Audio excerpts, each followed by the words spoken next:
Good morning, evening, or afternoon, everybody. It's Kaghoe coming at you with another video. So today I'm going to be explaining the Insignia of the Dawn and the Insignia of the Crusade system here in Phase 7 with Naxxramas and the patch here, all at Light's Hope Chapel. So without further ado, let's get into the video. So we are here at Light's Hope Chapel and Eastern Plaguelands, and these quests are based on your actual reputation with the Argent Dawn. So I am currently revered with them, and I'm going to go over here to the outfitter to show you exactly what the quartermaster has and how these quests works. So you have to come to the quartermaster of the Argent Dawn, and you can get the superior armaments revered and the epic armaments revered, because I am revered.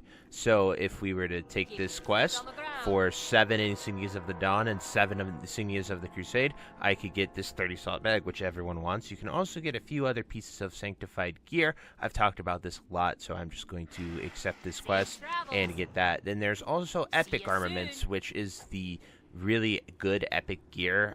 This stuff could be really powerful in Naxxramas early on with the sanctified bonus. However, this costs a lot of things, and I would definitely recommend being exalted, because 45 of each is kind of insane. I don't know what it becomes when you get exalted, but I would just recommend getting exalted before you go ahead and do that there. Otherwise, it is quite a feat to get 45 of each, and it would cost you a ton of gold. So anyway, I'm going to get 7 of each of these and show you the breakdown for them. So every NPC, once you are friendly with the Argent Dawn, has a turn-in for materials. For the Insignias of the Dawn, it is core elements and dark iron scraps. So the core elements are first turned in here at Archmage Donanos. Right here, we turn this in. So I have already gone in advance and farmed these. So you can get these at pretty much every elemental that is level 50 to 60. My recommendations would be do the elemental invasion mobs. They have the highest drop rate. Or just go to Blackrock Mountain and go into BRD. BRD is great because you can also farm the dark iron scraps in there from every single dark iron dwarf, which is the other one, which we'll talk about more in a moment. But the elemental invasions are as follows. Water is in Winterspring, and it is over here by the Frozen Lake. Fire is in Angoro Crater around Fire Plume Ridge. Earth is here in Ajara, all the way up here, and air is in Silithus with these elementals over here.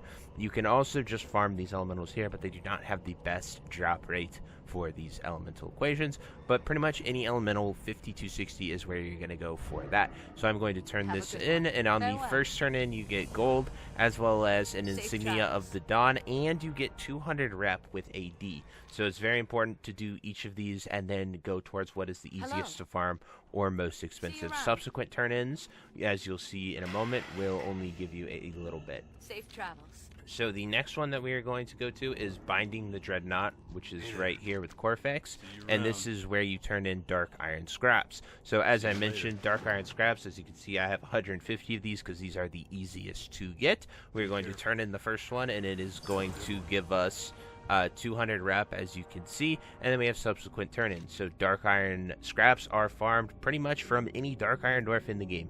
Searing Gorge has a ton. Over here at the Ruins of Thurston has a bunch, and most importantly, going into Black Rock Depths is the best farm. So I would highly recommend going in there, and you can farm the Fire Elements there for Core of Elements. They have some of the highest drop rates for it. So if you're going after the Insignias of the Dawn, the best place to farm all of it is BRD, because it's not open world, it is all you, and with Sod and our power level, it is very farmable. So now I have 4 more repeat turn-ins here to turn it in, and it gives 10 AD rep per turn-in, as well as it only gives 9 silvers, so very important to note for all of that. And then we're going to just sit here and turn in the rest of them, and we now have 6 of the Insignias of the Dawn, and we will talk about the 7th one in a moment. So the next one is the Insignias of the Crusade. So this is best gotten from these 2 people right here, and they are going to be with Crypt Fiend parts and bone fragments. So right here is Crypt Stalker doesn't make it itself, and that is turn in 30 Crypt Stalker parts.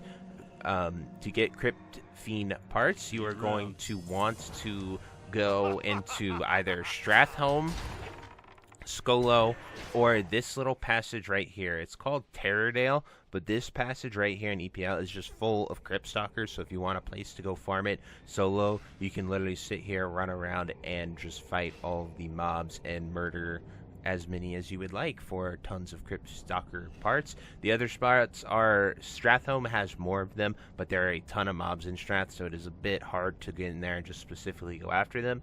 Skolo is more of a targeted farm where you can be precise. You can get in there and you can fight the summoners in the first room and get your Crypt Fiend parts there. But I would actually recommend coming here to Terrordale and going into these caves to farm them. It's actually a really great gold farm right now too. For these as well, so it's whatever you want to do. Then the next one we have is the Bone Fragments. So we have Bone Fragments, which pretty much drop from every single skeleton, ghoul, anything made of bones in the game.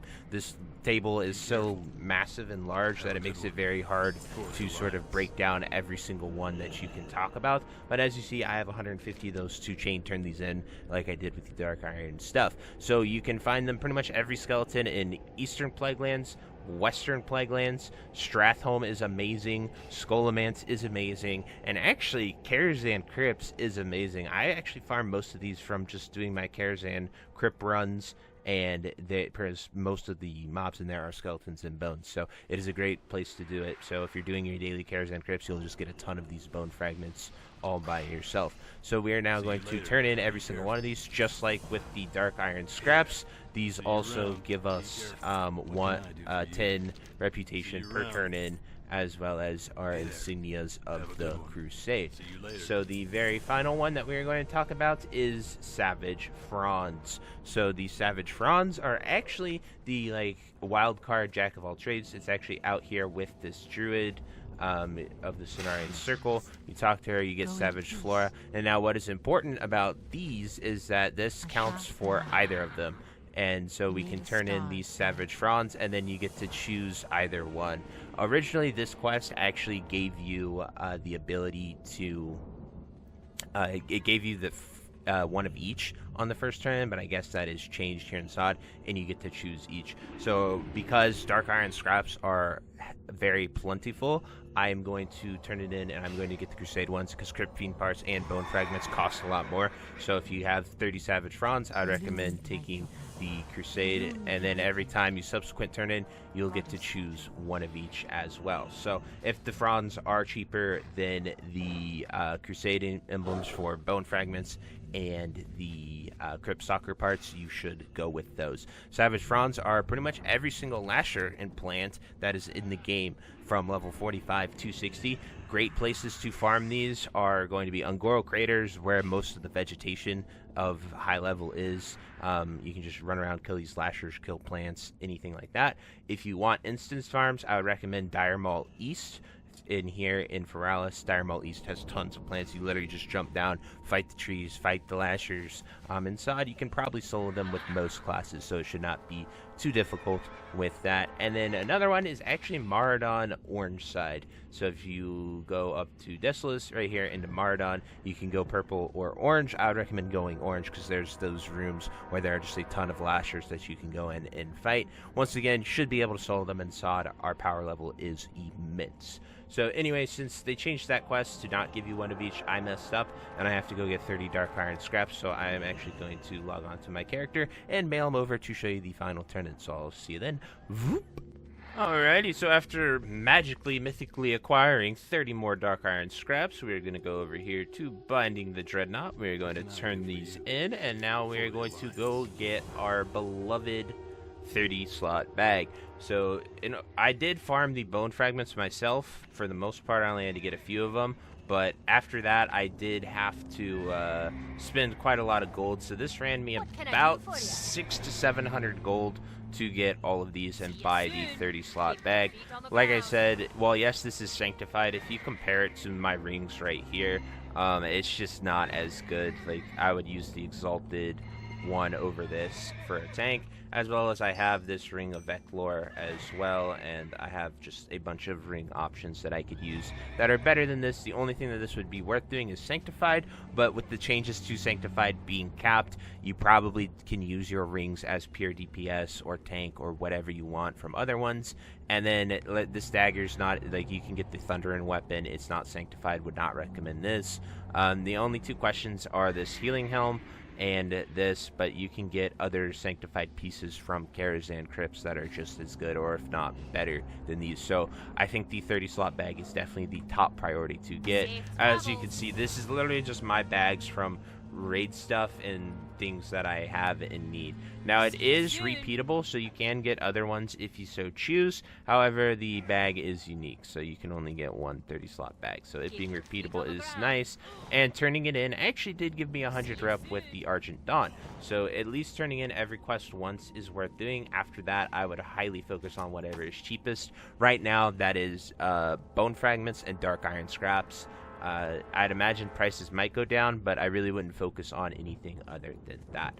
But that is the entire video, guys. I truly hope you enjoyed it. If you have any questions, anything that you think I could answer, anything else that you'd like to add to this, definitely drop it down below, and I will do my best to help you. So anyway, I hope you enjoyed it, and until next time, I'll see you later. Have a great day. Bye-bye. Hey, you. Yes, you. Are you still there? Well, I appreciate you for taking the time to watch this entire video and making it to the end here. If you enjoyed this video, definitely check out the other videos about World of Warcraft listed in these playlists down below. And thank you again. Have a great day. Bye-bye.